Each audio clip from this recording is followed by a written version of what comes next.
Welcome.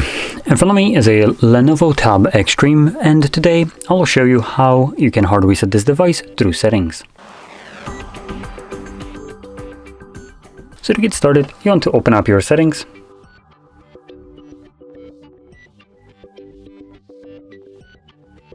And here we're going to scroll all the way down to General Settings, and then you want to select Reset Options at the very bottom. Choose Erase All Data, Factory Reset. This will give you a message that, letting you know that this will remove everything that is listed right over here. Now, if you have anything from this list that you'd like to keep, maybe music, photos, or user data, do make a backup copy of it before you begin. Otherwise, this data will be removed and this cannot be undone. With that being said, I don't want to back up anything, so I'm just going to select Erase All Data and do that once more. And this will now begin factory resetting my device. Now this process will take a couple minutes to finish up, and once it's completed, we will be presented with Android setup screen. So I'll be back once that is visible for me.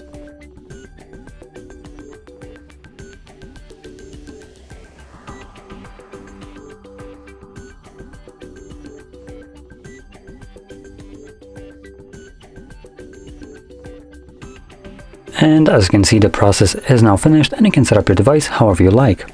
Now, if you found this video helpful, don't forget to hit like, subscribe, and thanks for watching.